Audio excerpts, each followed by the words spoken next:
Hi guys! Sa video na ito ay tuturo ko sa inyo kung paano mag-order sa Shopee.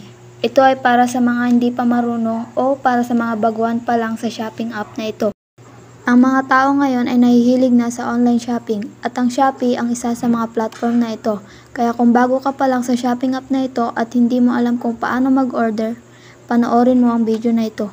Kung wala pa kayong Shopee app, punta lang kayo sa Play Store or App Store. Hanapin nyo yung Shopee, then install. And kung bago ka pa lang dito at hindi pa nakakapag-subscribe sa aming YouTube channel, i-click mo na ang subscribe button at ang notification bell para lagi kang updated sa aming mga video.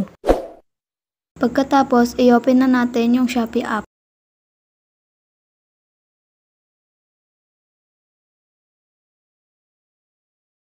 Para sa mga hindi pa nakaregister, click nyo lang itong Me sa bandang ibaba. Then, click Sign Up. At para naman sa mga nakaregister na gaya ko, click nyo lang itong Login. Fill upan nyo dito.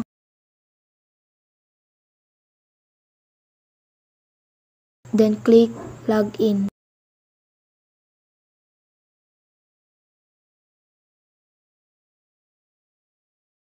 Para makapag-order na tayo, click nyo lang itong Home.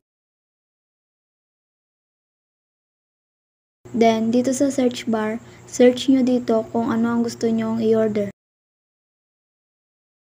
For example, gusto ko mag-order ng t-shirt.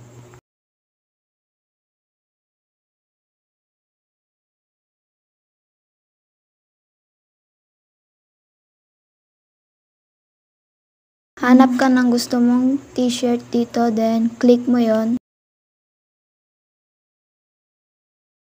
Check muna natin yung details ng product or description.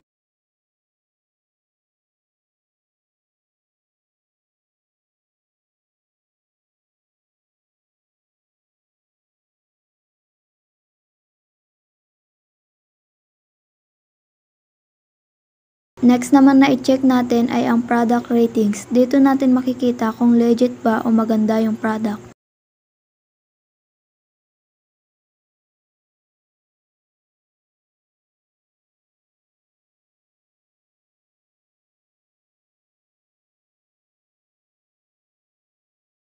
Pag okay naman ang mga ratings nila, back na natin.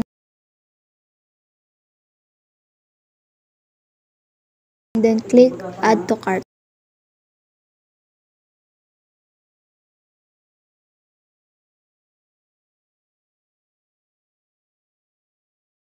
Pumili kayo ng color na gusto nyo at yung size nyo. Then click Add to Cart. Balik tayo sa home.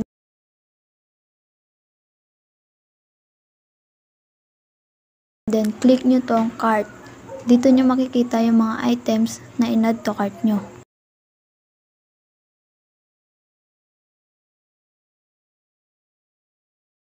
Click nyo lang yung box na ganito pag gusto nyo nang i-order yung item. Then click check out.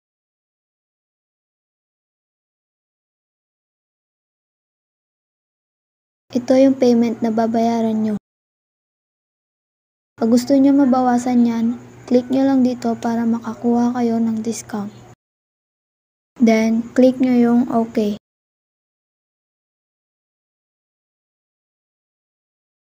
Ayan, from 227 pesos to 169 pesos na lang ang babayaran.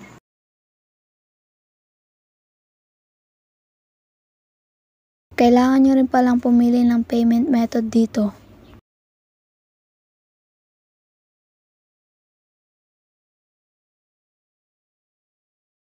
Ang napili ko ay COD or Cash on Delivery. Then next, click nyo na yung Place Order.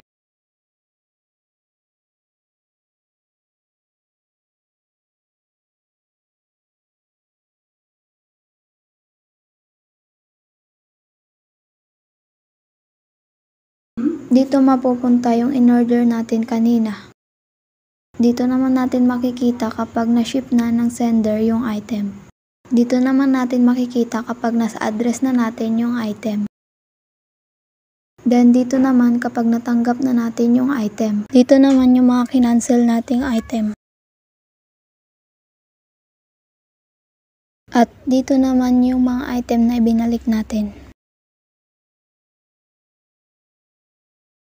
Then ayun, tapos na. Ganun lang kadali ang mag-order dito sa Shopee.